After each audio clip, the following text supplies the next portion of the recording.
In the Western world, gender defines us as individuals, and culture determines gender roles.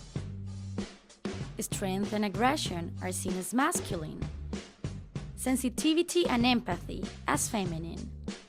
So when society can't tell who's a male or who's a female, it can be confusing for many.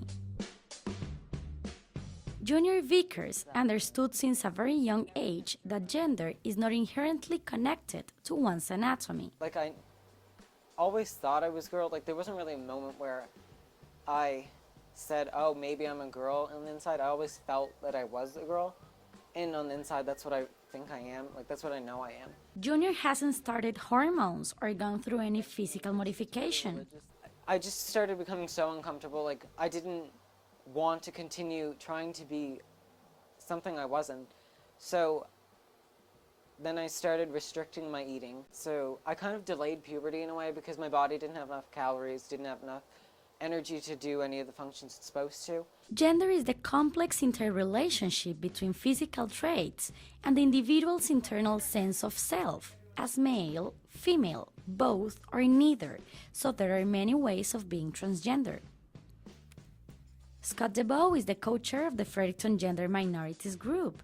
His gender identity is defined by his internal sense of being a male, while enjoying the perks of wearing dresses.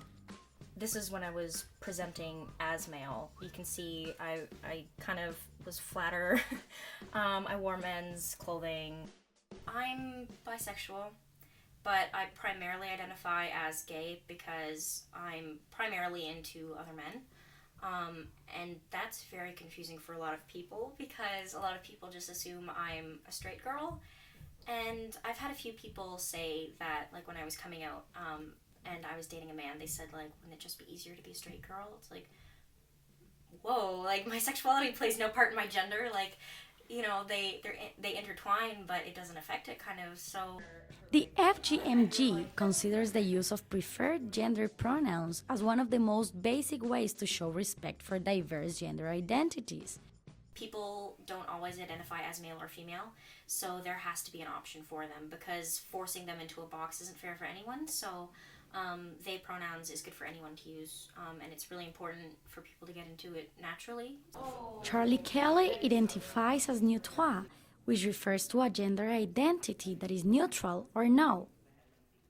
The way that I would describe my gender as different from male or female is actually the way I would describe anyone's gender as different from anyone else's, because I sort of see everyone's gender as being a different thing, because even for cis people or people who identify with the gender they were assigned, they experience their gender in different ways.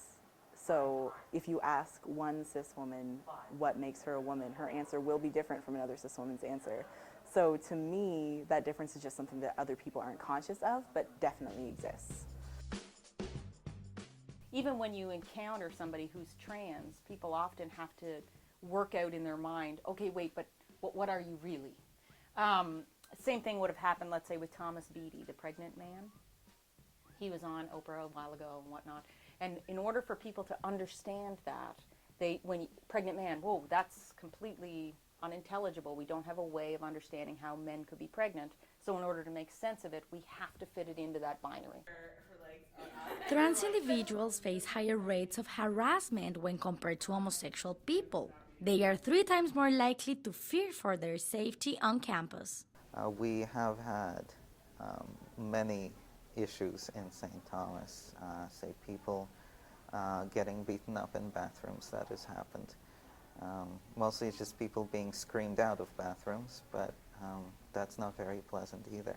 First year, I was nearly attacked in a bathroom down at UNB because someone thought I was a guy going in the girls' washroom. It was a really drunk guy outside the girls' bathroom, and they started yelling at me and were going to come in and attack me, but thank goodness one of my friends from Spectrum was with me, and he's like, you know, big. He was like big and like tall, and because we look alike, he says, "Don't you dare like talk to my sister like that." He called me his sister, and the guy was like, "You're probably just as much of a fag as she is," and he's like, "What of it?"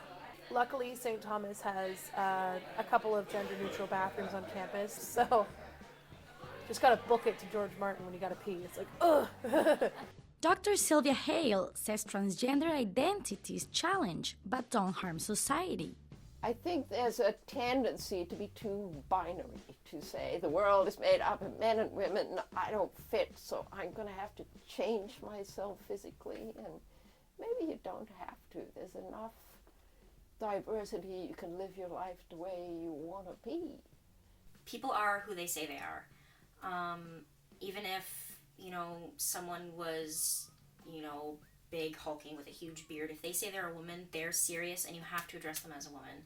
If someone like me is, in a big dress, cute hair, makeup and everything, and they say they're man, you address them as such. And same goes for non-binary people. If they use they pronouns, you respect that, because for a lot of people it is life or death.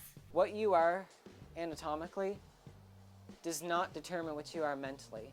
They're two separate things. Most of the time, yes, they correlate, and if you're anatomically a male, you will have the mentality of a guy. But sometimes, like in my case, you're born anatomically a male, but you're mentally a female. And there's nothing you can really do to change that. Like, you can try to deny that all you want, but it's just going to cause distress and everything. Like what happened to me, I almost died from my eating disorder, like from heart failure. So. I think that male and female are something you do and not something you are, and I've never done it. People try to make me do it, but it didn't work out very well. Honestly, male doesn't really either, but it's better. The transgender movement shows there's not one right way to be a human being. For Stu Journalism, I'm Andrea Bárcenas.